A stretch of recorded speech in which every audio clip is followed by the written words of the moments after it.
los desaparecidos que se buscan con el color de sus nacimientos, el hambre y la abundancia que se juntan, el maltrato con su mal recuerdo, todo está clavado en la memoria, espina de la vida y de la historia. 2000 comerían por un año con lo que cuesta un minuto militar. ¿Cuántos dejarían de ser esclavos por el precio de una bomba al mar? Todo está clavado en la memoria, espina de la vida y de la historia. La memoria pincha hasta sangrar a los pueblos que la amarran y no la dejan andar, libre como el viento.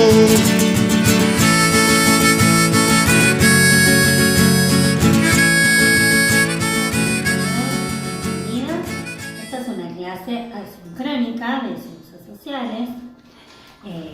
Supe que están trabajando con su profesora sobre la última dictadura cívico-militar que sucedió en nuestro país, Argentina, en 1976. En esta clase vamos a trabajar algo muy importante que sucedió en ese periodo y vamos a intentar responder dos preguntas.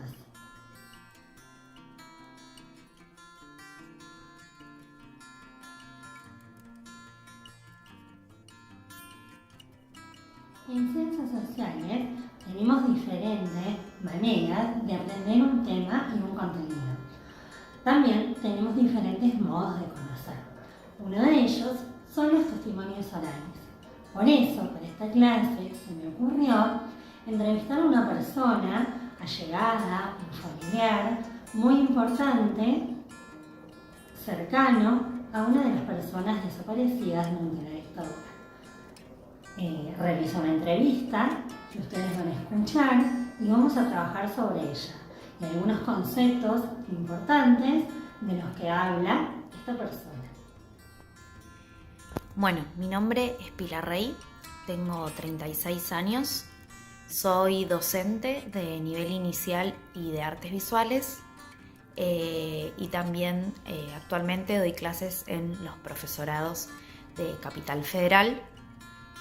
Y soy prima segunda de Gustavo Cortiñas, detenido desaparecido en abril del 77.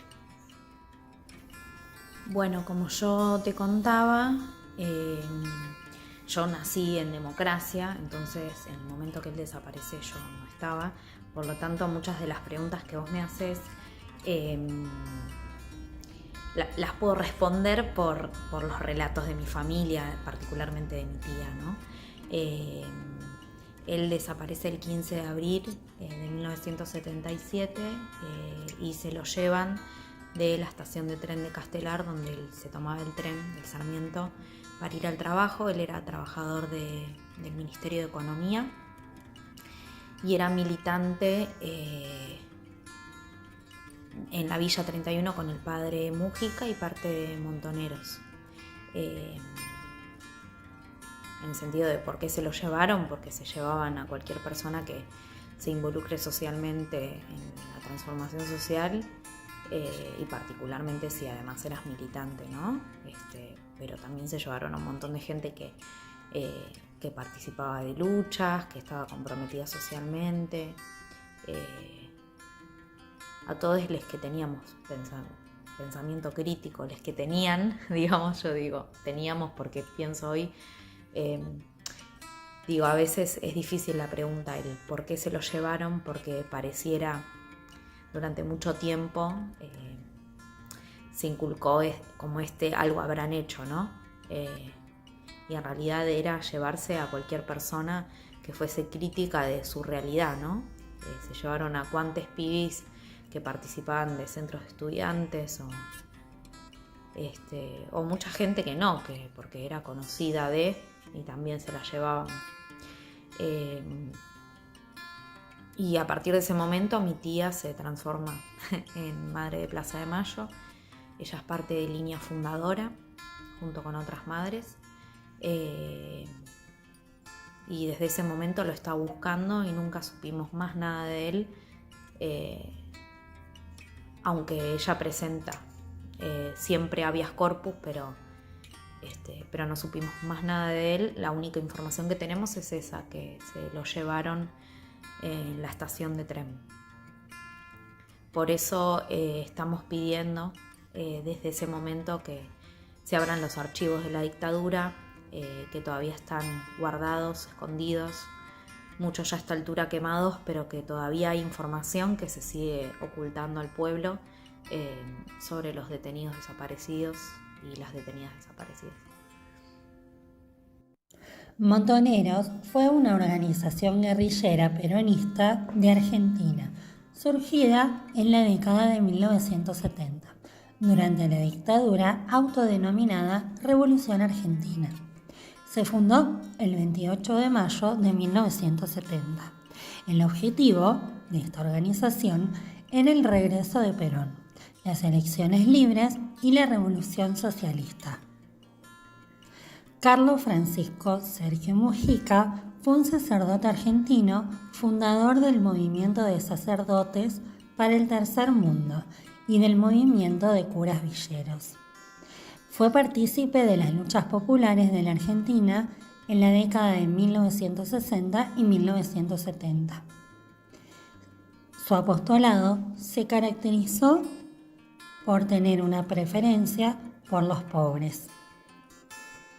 Su trabajo fue en la Villa 31.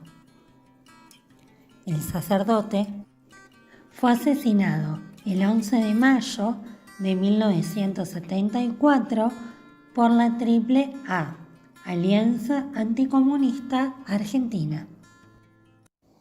¿Qué es un habeas corpus? El habeas corpus es un procedimiento que protege tu libertad cuando es amenazada de forma ilegal por una autoridad o si estás en una cárcel y se agravan tus condiciones de encierro. ¿Cuándo puedo iniciar un habeas corpus? Podés usar el procedimiento si una autoridad pública que no tiene una orden escrita de detención amenaza o limita tu libertad física. Si sos una persona alojada en una cárcel, comisaría u otra repartición y agravan ilegítimamente las condiciones de tu privación de libertad. Bueno, y en cuanto a lo que se sabía de antes, sí se sabía. En la casa de mi tía se hablaba. Mi tía siempre cuenta que ella tenía mucho miedo y le decía varias veces como que no vaya alguna cosa. Incluso cuenta que una vez le dijo, bueno, pero no te pongas adelante de todo en la marcha, porque por ahí te pueden pegar o te pueden llevar. Y mi primo le decía, si no me llevan a mí va a ser el hijo de otra madre y es lo mismo. Por lo tanto se hablaba mucho de eso. Y después de la desaparición mi tía contó como varias veces que por ahí pintaban con aerosol la puerta de su casa, como persiguiéndola a ella por su actividad política de salir a buscarlo. Cuando salieron a buscar a sus hijos las madres al principio fue en dictadura, entonces por eso se hace esta ronda que yo contaba todos los jueves, porque ellas se juntaron en la Plaza de Mayo y los milicos le decían como bueno, circulen, que no se podían quedar reunidas en la plaza, y entonces ellas para poder conversar y pasarse información empezaron a dar vueltas y por eso la ronda. Y después sí, varias veces las detuvieron, se las llevaban detenidas o les cobraban una multa. Ella cuenta. Cuenta una anécdota de una vez que ya no me acuerdo los valores, ¿no? Pero supongo que tenía que pagar 3 pesos, entonces ella le da moneditas y le da 6 y le dice, no señora, me dio el doble, le dice el policía. Y mi tía le dice, bueno, pero guardate para esta y para la de la semana que viene. Como, bueno, no los vamos a dejar de buscar. Y después esto, ¿no? Que también yo después de grande empecé a participar de charlas, de reuniones, de capacitaciones docentes también sobre dictadura y derechos humanos. Y como esto también de escuchar las voces de quienes lo vivieron, ¿no? De muchas personas que lo vivieron. Participar de charlas en el Centro Clandestino de Detención Virrey Ceballos, y estos relatos de esto que se sabía, pero que era tanto el miedo que nadie se animaba igual a decirlo en voz alta, ¿no? Y el Virrey Ceballos es un centro clandestino que está en el medio de una manzana, donde se escuchan los ruidos de las casas de al lado, como escuchamos nosotros en nuestras casas a los vecinos que están al lado, de la misma manera. Por lo tanto, los gritos de las torturas y del dolor se escuchaban. No es que no se sabía, todo el mundo sabía lo que estaba pasando, pero era tanto el miedo y el terror que es esto, que se ocultaba, se contaba en secreto, ¿no? Porque te paraban, te bajaban del colectivo, te revisaban entera, tenían listas con nombres y vos aparecías ahí. Y después como la represión cotidiana también, en las escuelas, la censura de libros, de autores.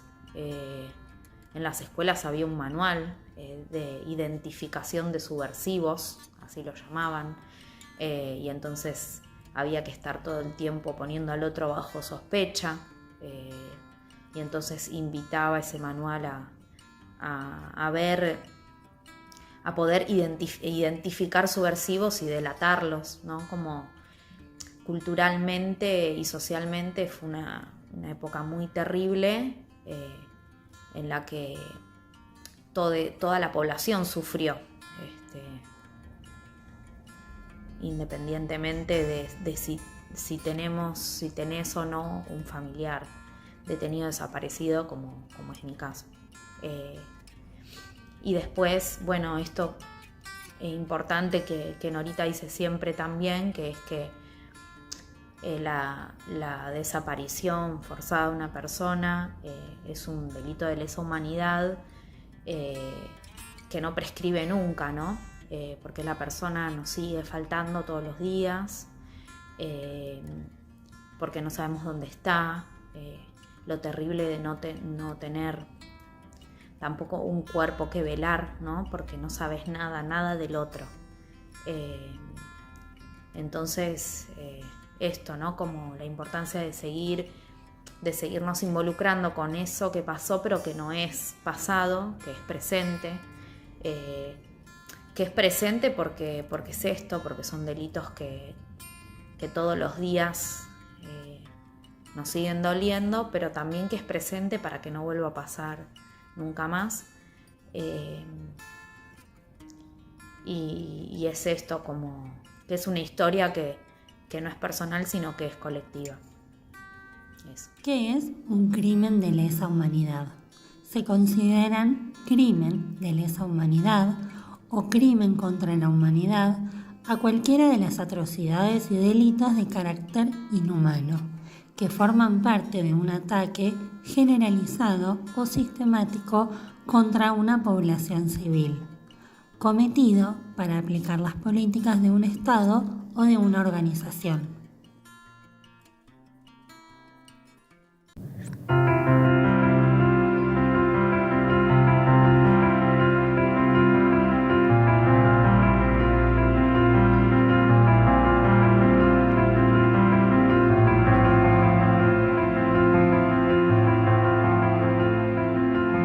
Yo no pensaba tampoco que iba a desaparecer Gustavo, ¿no? No me entraba en la cabeza. ¿Sabes también? No me entra en la cabeza que pasaron 38 años y que no podemos saber qué pasó con nuestros hijos, con nuestras hijas. Este sistema diabólico, que es la desaparición de personas, que es el crimen de crímenes, que es cuando una persona se la priva de todos sus derechos absolutamente, cuando se priva a toda una familia y a todo un pueblo de saber qué ha pasado con una persona. Es el crimen de crímenes. Eso de que a un pueblo se lo reprima y se emplee este sistema terrible de tortura, de muerte, de que a una persona moribunda, que todavía está con vida, se la arroje desde un avión al río, al mar, queriendo exterminar todo de ese ser humano. No podemos concebirlo de que se siga cometiendo y que se haya cometido y que todavía hay varios países que siguen con estas represiones brutales y con tortura. No quiero eso yo en la Argentina.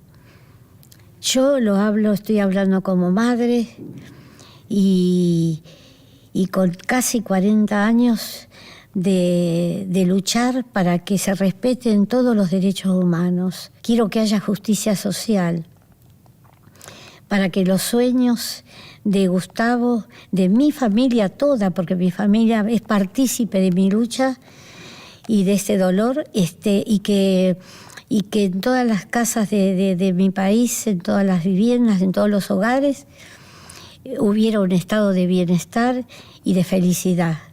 Y por eso sigo luchando.